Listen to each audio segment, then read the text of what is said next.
Today's topic is financial empowerment. Money talks, but are you listening? This is a keynote that will decode the telltale signals of stocks, property, and crypto so you can build lasting wealth. Guiding us today are Jeremy Britton, founder of the world's first crypto mutual fund, and Jennifer Robertson, the Boston Trading CEO, committed to making digital investing safe, smart, and inclusive. Jeremy and Jennifer, the stage is yours. Thank you. In Australia, where we are, it's now Thursday morning.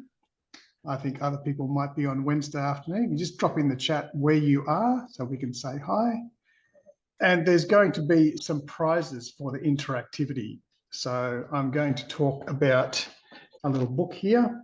You can see the book. And we've also got some nice swag featuring the puppy heads and things like that. I sent some prizes this afternoon off to Germany and I sent some prizes the other day off to the UK.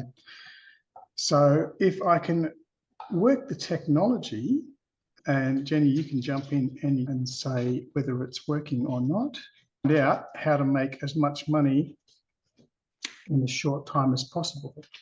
And tell me, please, if that's working. That is working and you're full screen. Excellent, excellent. All right. Clicker isn't working. I'm sorry, Robin. No worries. All right. There we go. Have we got one? All right.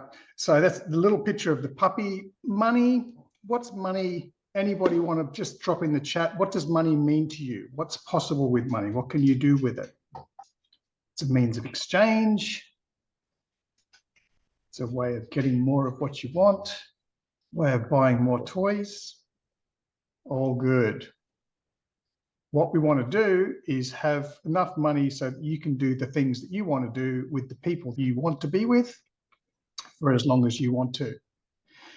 Popular investments that you would have heard of: property, stocks and shares, and cryptocurrency. Property we've known since the Stone Age, perhaps how long we lived in properties, been buying and selling properties. Stocks and shares have been around for about 400 years. Crypto's only been around for years. So a relatively new asset class, but obviously making big waves, making big changes in technology, particularly in medical records, science, insurance, and the stock market. So the important question is when to buy.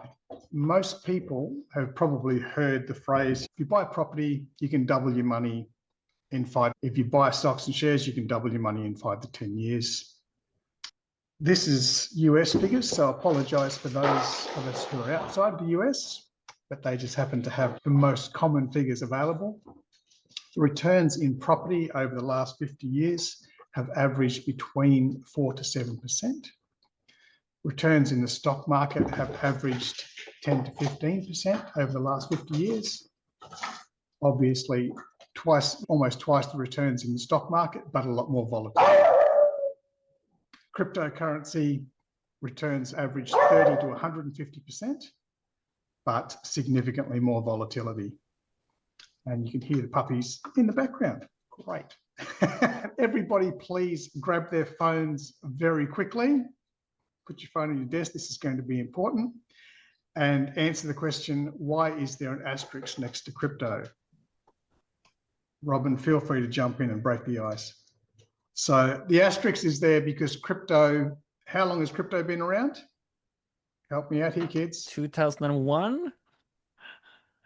Crypto has not been around for the last 50 years. That's the asterisk. But what we're going to find out is how we can actually get some of those results by long-term analysis.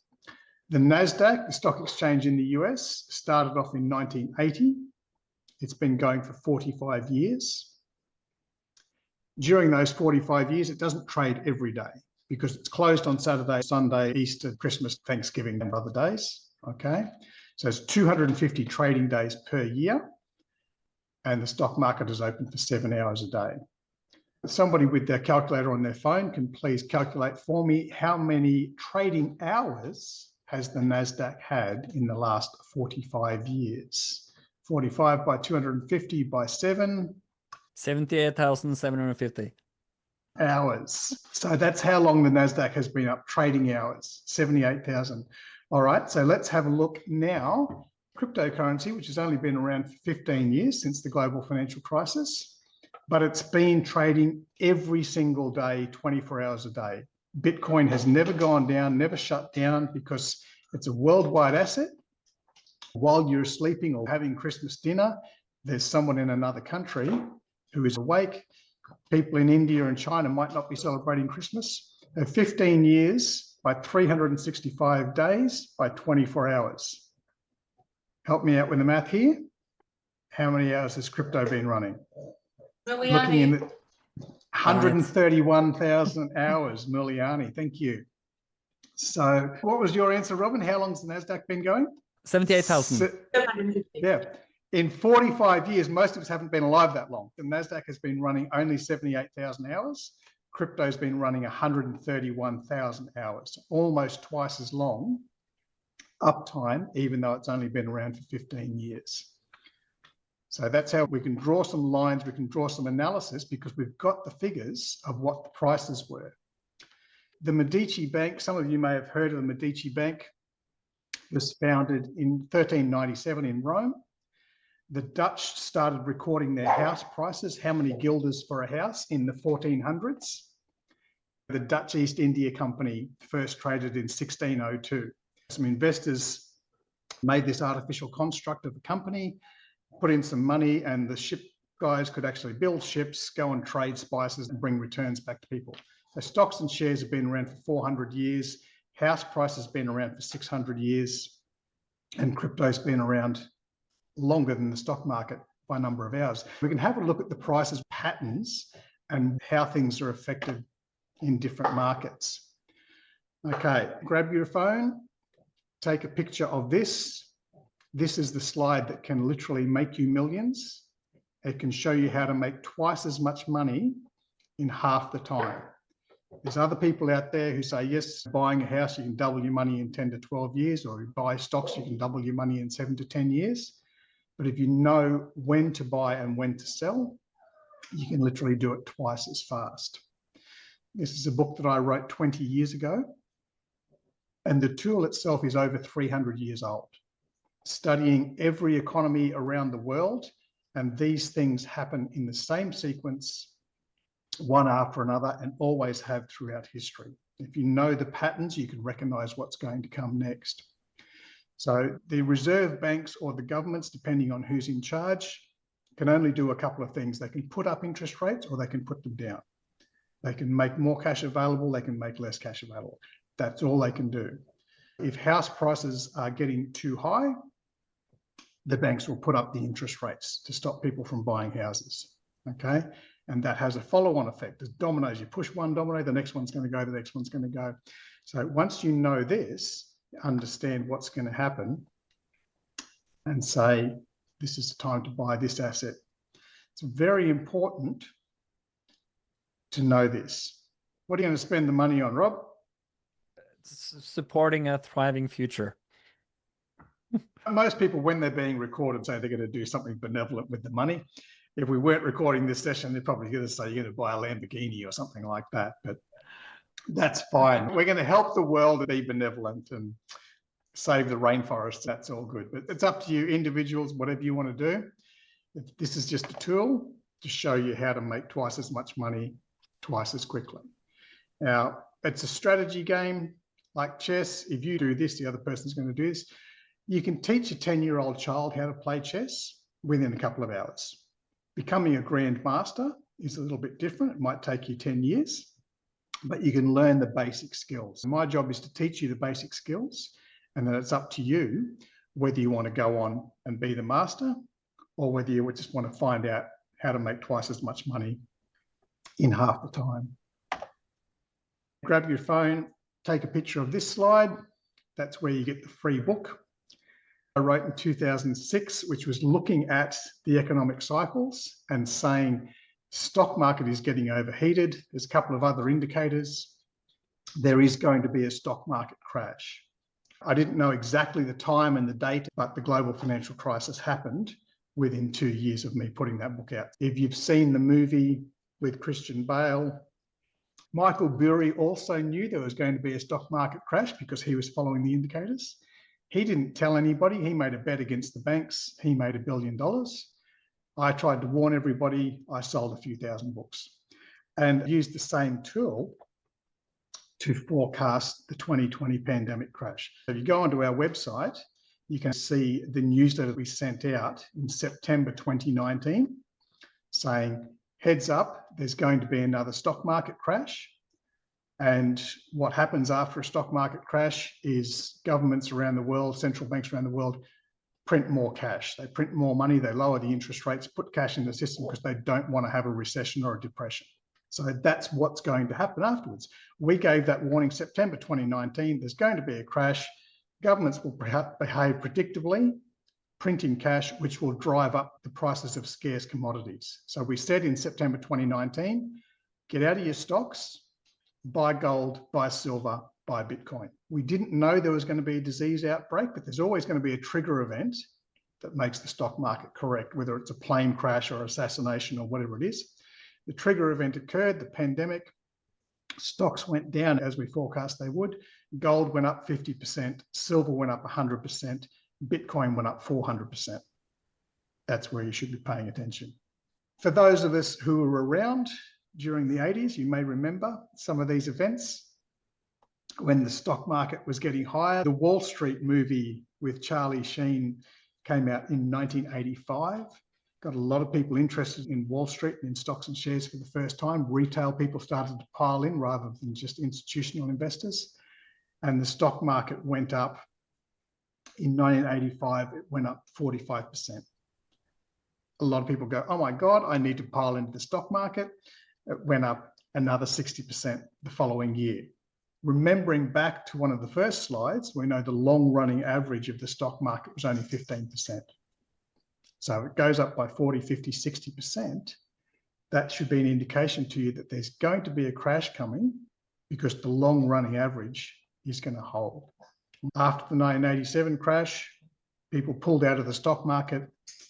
They piled into property. Property prices doubled within 3 or 4 years. If you're in the right place at the right time, you would have made money very quickly. When the property prices got too unsustainable, banks reacted by putting up the interest rates. Ask your parents or your grandparents what it was like trying to pay off a house when the interest rates were 18%. It was incredibly difficult and did cause recessions in several countries. And again, governments don't like recessions. They drop the interest rates down, which causes the next domino.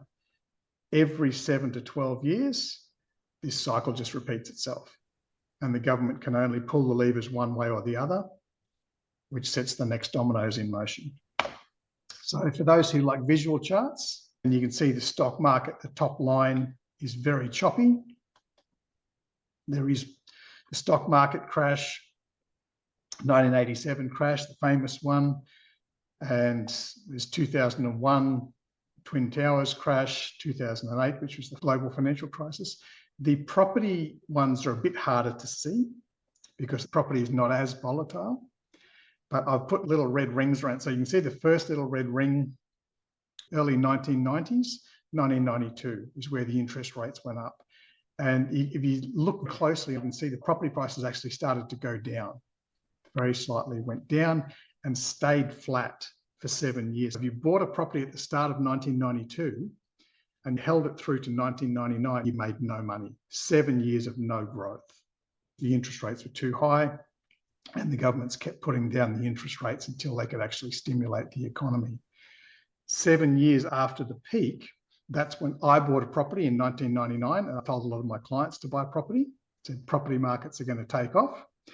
The stock market is overheated. And 18 months later, I had people phoning me saying, what's going on? Nothing's happened. What's going on? You're wrong. No, I wasn't wrong. I was just a bit early. I didn't know the Twin Towers were going to come down, but it was 18 months later that the stock market crashed, property market took off again. And that's when I made 260% on my property within the space of 4 years. Again, after the global financial crisis, you can see late 2000s there, property prices have dropped down. Not a good time to be in property. but within a couple of years, great time to be in property. And then 2020, market correction as well. So it's not a case of you have to sell your property every 5 years and buy stocks, and then sell your stocks every 5 years and buy property. You can actually be in both markets, and some people do that. Diversification, you can be in both markets at the same time, and then if the stock market crashes, you don't stress too much that the property market's gone down, and you've got both assets at the same time. Click on the next slide. There we go. So you've got 3 seconds if you haven't got the book at the moment. 1, 2, 3. Grab that free gift. So 30 years. Yeah, 1992, I first got into the stock market. 10 years in crypto. I first found out about crypto in 2012, but didn't get in until 2015. And there's still people who haven't got in now. Jennifer and I did found the world's first crypto mutual fund because we wanted to make crypto investing safe and simple for people. Most people, about 85% of people, don't want to choose their own stocks or don't have time. Too busy with the work, they're too busy with the children, they're too busy with their careers and their lives and that sort of stuff. So most people will actually go to their financial advisor or their accountant and they'll choose a mutual fund where they can buy the S&P 500, they can buy the Chinese stock market, they can buy whatever the fund is and have someone look after it for you. So that's what we do, but for crypto rather than for stocks and shares. Now, this colourful clock is the updated version of the black and white one, and this one includes cryptocurrency. So you can see when is a good time to buy real estate, when is a good time to buy crypto. And what some people don't realize, yes, you can get a loan to buy property, but you can also get a loan to buy stocks and shares. If you've got a decent portfolio of stocks and shares, you can actually borrow against your stocks and shares to buy property at an appropriate time. You can also borrow against the property to buy more stocks and shares or cryptocurrency when it's an appropriate time. You can see when it's rising interest rates. All you got to do is pick up a newspaper and know whether the interest rates are rising or going down, whether the government is printing cash or not, like they did during the pandemic. It's even easier nowadays because you can use AI. You can jump onto ChatGPT and say, hey, read the news headlines from around the world. Are we in a peak cycle? Are we in a contraction cycle? Are we in low interest rates? Are we in high interest rates? I uploaded this clock image to ChatGPT and said, check it against your historical data, verify that's the case, and then tell me what time it is on the economic clock right now, whether we're in a good time to buy property, whether we're in a good time to buy stocks and crypto. Has anybody got an idea just from looking at that? For people who are looking at this for the first time, Jeremy, how would you help them understand, typically in the kind of 12 o'clock, 1 o'clock, 2 o'clock position, and then trying to position there to understand what to do with their money? So quantitative easing over on the 9 o'clock side is basically a code word for when the banks or the governments print cash. Something's gone wrong, there's been a recession, there's been a pandemic, there's been whatever, and they want to stimulate the economy. They print a lot of cash, they lower the interest rates, and that's when people start to spend more money, people start to expand their life, people start to buy more houses, and we move up into the pre-boom, the falling interest rates. Obviously, after that, you can see up at 12 is a good time to own real estate. When the interest rates are low, more people are going to buy houses. You're following along the outside and knowing what asset class you want to be in next. We had the quantitative easing previously with the stimulus packages and things like that. We're now moving around to the other side, teetering on the edge of recession. If you looked at the news over the last few days, you would have seen a contraction in the job market and things like that, which is actually a good time to start moving into crypto and stocks and holding those for the next couple of years. You don't need to set your watch by it. It's not going to be like today's a great day and then next Thursday is when you've got to sell. These are usually like a 2 or 3 year phase. And if you're 6 months early, even if you're a year early, it doesn't matter. I've been using this tool for many years to predict what's going next. 2006, I was actually 2 years ahead of time.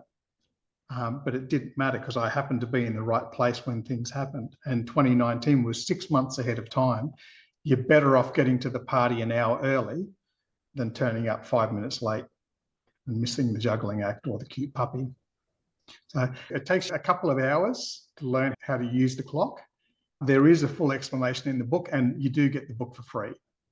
Go onto the website, you can get the book for free. The book's 20 years old, but the advice is timeless because we're using a tool that's been accurate for 300 years. It's like a compass. You could buy a compass from 1876 or 1600. It's still going to work the same way. Hopefully that answers the question. Don't worry if you don't get it the first time. There's a whole book about it, and you can read the book twice.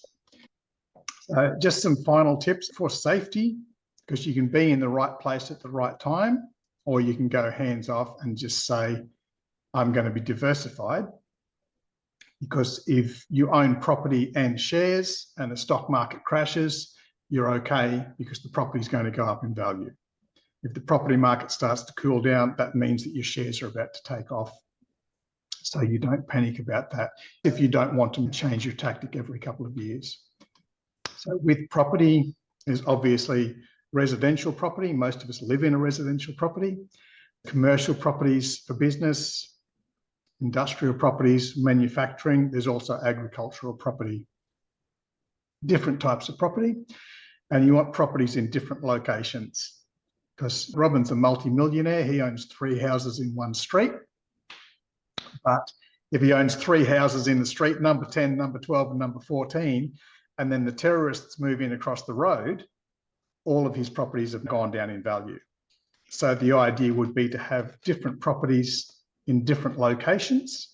And then if the nasty neighbours move into next to this one, it's not going to affect your other one. Or if you have different types of property, the residential market isn't going to affect the industrial market or the agricultural market. If you don't have the millions and billions of dollars that Robin has to own properties in every location, you can buy what's called a REIT, Real Estate Investment Trust, and they diversify it for you. So you might put a couple of $1,000s into the fund, and the fund goes out and buys lots of different properties in different locations, gives you diversification, and it's very easy to get in and out of those, as opposed to when you buy a house and then you try and sell it.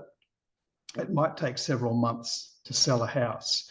Whereas if you're in a REIT, you can just phone up and say, hey, I want to pull out my $10,000. Somebody else is actually putting in on the same day. They can sell to the other investors. It's very easy to get in and out of those things. Similar thing for stocks. I'm old enough to have held airline stocks the day before 9/11. And let me tell you, after a plane crash, nobody wants to buy your airline stocks. They've all gone down. Stocks in supermarkets and telcos went up. So you have different ones. Whether there's a war on, whether there's a pandemic on, someone is actually making money. Okay? Obviously, during the pandemic, no one was going out to restaurants, but people were getting home delivered food. Stocks in Netflix and streaming services and home delivery services and things like that. Zoom, for example, telcos went up during the pandemic. People who were making masks, hand sanitizer, those guys made money. They have different stocks in different industries and again, different locations, because there's not too many microchip manufacturers in Ecuador or in Switzerland. And most are in China or Taiwan. Different things are made in different regions.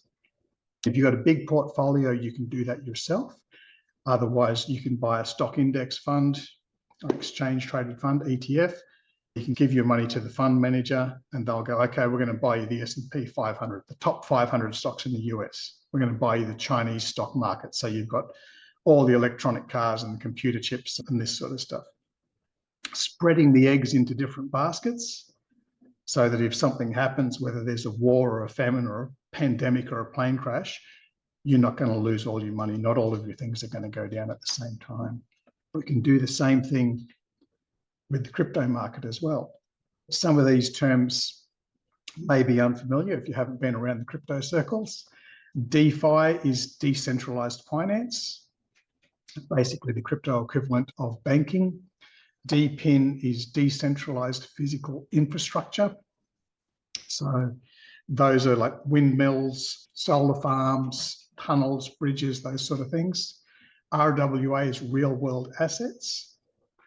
Some people know that Swiss watches, old bottles of scotch, oil paintings, some of these things do increase in value when the stock market crashes.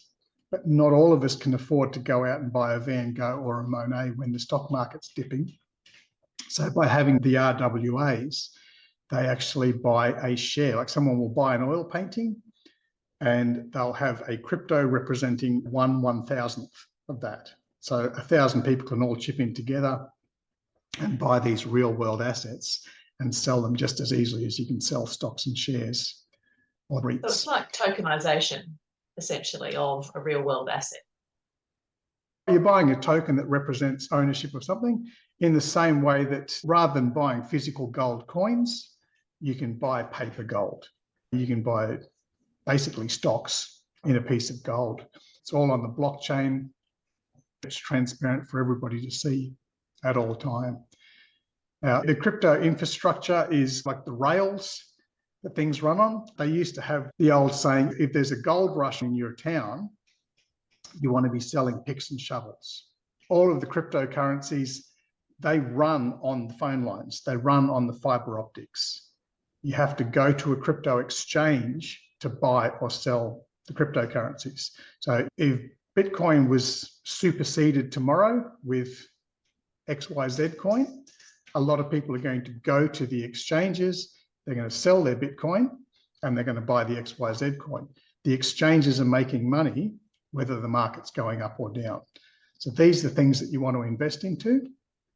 You've got the option of either doing it yourself or you can go to the index funds. They do it for you. Galaxy actually invests into the parent companies. So they might invest in the companies that actually make the tokens.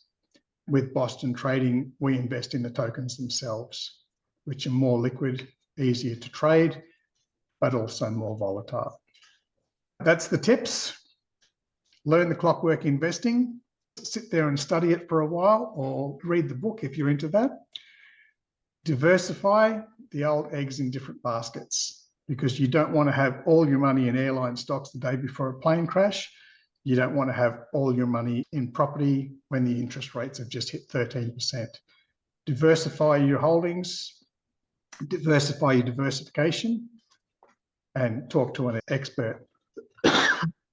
There's plenty of people who'll say, oh, my friend Bill, he made 35% in the stock market last year. You should talk to Bill. Or little Timmy down the road bought Trump coin and made 7,000%, or Pepe coin and made $1 million. That's true, maybe. But some people sometimes just get lucky, and it's dumb luck from being in the right place at the right time. And you want to talk to someone who's actually knows what they're doing, didn't just get lucky, but someone who's been doing it for 10, 20, 30 years and has got multiple runs on the board.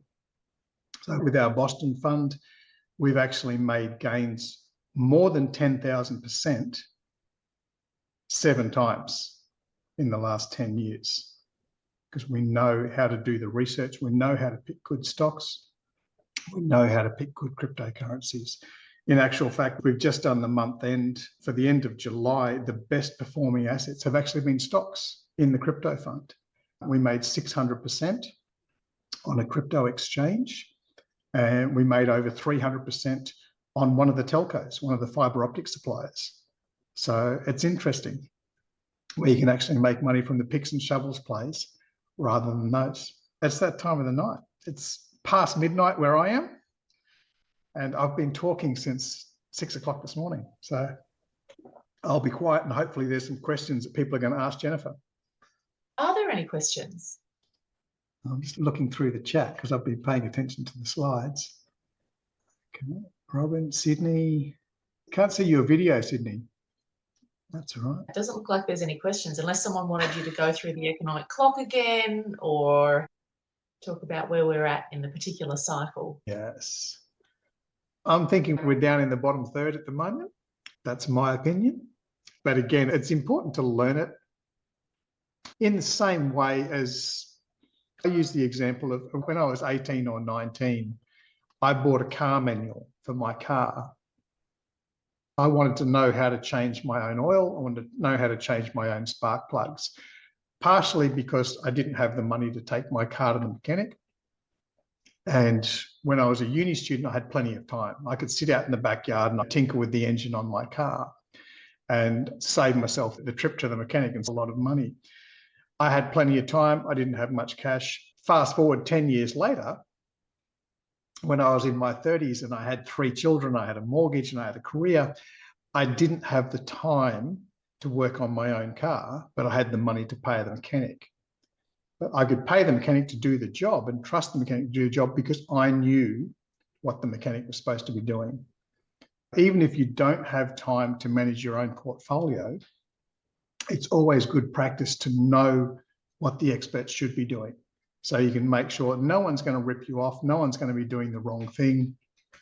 You're not going to be trusting someone with your money when that person isn't even as smart as you. So you need to understand how the system works, even if you're going to trust it to somebody else and let them do it for you. I think as well, when we're looking at that last piece of the puzzle about talk to the experts, a number of people today won't necessarily pick up the phone. They'll be looking at YouTube, they'll be looking at other people. You don't necessarily have to talk to an expert, but if you're listening to someone on a YouTube channel, dig around a bit and see how long they've been in the market. It's very easy when the market's going up to be an expert. My suggestion would be to find someone who does potentially have a little grey hair or does have a bit of longevity in the financial markets in particular, because they would have seen the bull and the bear markets. They would have had to live through those and understand that things don't go swimmingly well all the time, and then the pivots necessary to be able to give you some good advice around that. Yeah, that's a good point. When we're doing research, before we invest in stocks, we look at who's actually running the show. The founder of the company, we look them up on LinkedIn. They can fake a profile on Facebook. Anybody can do that. On LinkedIn and Twitter, there is some sort of verification process. And if they've been in business for a while, you can say this person who's putting farmland on the blockchain, you can research into them and say, what did they used to do? Have they had experience in the agricultural industry before they came to blockchain? Have they had experience in doing similar projects before I actually put my money with them? I want to know what they've done. And similar thing, as you say, on YouTube, there's a lot of people, particularly when it's a great crypto market as it is right now. Things are very exciting. 4 years ago, it was a great crypto market as well. And there's a lot of people who came out of the woodwork like, oh, I'm the crypto expert, because they got lucky one time, or just because they're actually pretending and they're scamming people. But if you look into their history and you track that person, what were they doing 3 years ago? Were they selling multi-level marketing or working for somebody else or whatever? Make sure the person's actually got a bit of experience and does know what they're doing. That's very important. Yeah, I think hindsight can be very useful, particularly in video. I've seen a number, and it's not disparaging, but people say, oh, if you bought in at this time and you put $1,000 on that particular coin, this is where you'd be now. But the question is, you can't do that with every coin. There's plenty of dead coins out there. There's plenty of meme coins out there that, personally, we probably wouldn't touch with a barge pole when it comes to meme coins, because they don't actually have any utility. I think it's also being very mindful about how people pitch their expertise as well, because I think it's really easy to say, if you bought Ripple right at the very outset, then you'd be up goodness knows how many tens of 1,000%. Did they buy? And if so, how much? And what are the losses that have gone to, or what are the coins that have gone to zero? Because the unfortunate thing about this particular industry, particularly when it comes to crypto, is that not everyone wants to tell you the things that they bet on but didn't win. One of the great questions you could ask of anyone in the crypto market is, that's a great looking investment, Ripple or Solana, right at the very beginning, but how many coins did you invest in? Because you can't scattergun when it comes to some of the diversification. And so crypto being a newer market, I think that's the one that we have a particular interest in, because we're trying to make it safer, more secure and more transparent. Yeah. There's some things you can only learn by making mistakes or having a few grey hairs. Even in the stock market where I cut my teeth, there were people who say, oh, if you had invested $10 in Apple computers back in 1977, or if you put $13 into Microsoft back in 1983, but nobody did. If you have a look at the pictures of Bill Gates or Steve Jobs back in the 70s and 80s, would you have given them money? I mean, they looked like drug lords back then with the long hair and that sort of stuff. But there's also thousands, for every Microsoft, for every Amazon, for every Apple, there's thousands and thousands of companies that went broke. And during the late 90s, early 2000s, if you'd put money into Yahoo or Google, you could have put in $10,000 and made over $1 million. But there was thousands and thousands of other companies that just disappeared, were scams, went bankrupt. So it's important to have a look at the founders, have a look at what they're doing, and diversify and talk to an expert. Absolutely, because you can lose a lot more than what you can win. Everybody wishes they had bought those stocks back in those days. Everybody wishes they'd bought Bitcoin when it was $1, but most of us didn't. And now you're saying, okay, what's going to be the next one? I don't know. You don't know. Someone's going to do the research and we'll find out together. I might have a question. Sometimes, so investing has been on my horizon throughout my life, but I've never really pursued it. And sometimes I don't even know what the question to ask would be. So my question to you is, what's a question you wished you asked yourself, or just asked in general 15 years ago on your beginning of your journey? And what would the answer be? It's a very open question. Ladies first. It's a great question, Robin. I remember my dad always telling me, you've got to save a bit of money. I was working my way through high school and uni and all these sorts of other things. And he would tell me, spend money like you've got a hole in your pocket, you're burning a hole in your pocket. And of course, being young, I thought my dad knew absolutely nothing. Meanwhile, he was a chartered accountant, but maybe I should have listened. I think it's that idea of trying to save a little bit and then figure out how to start early in some things. Particularly now when I think about it, when I was younger, it was costly to invest in shares. You usually had to go through a broker, there were usually the brokerage fees and those sorts of things. So starting out with a little bit of money, you would still find that administration and brokerage cost would eat into it. So it was a bit of a disincentive. I think now, if I were my younger self thinking about investing, there's the barriers to entry are so low. Meanwhile, of course, there's fewer barriers for scams and those sorts of things to be out there, but the barriers to participate financially in the financial system, whether it be through crypto or other things, is much lower through DeFi and other things like that. Just starting, just make the start, just make the commitment. Forgo just a cup of coffee every couple of days or something like that. It's that kind of whole it's very boring advice from a very old person, Robin, saying that the journey starts with the first step. Sometimes just getting into the discipline and the habit of just looking at, where would you put your money if you had it? Because the way you treat small amounts of money is probably going to be the way that you treat the larger amounts of money as well. Thank you. Nice. What about you, Jeremy? I'm a little bit older than Jennifer. I can remember ringing up the broker, and it cost $80 for the broker to place the trade for you.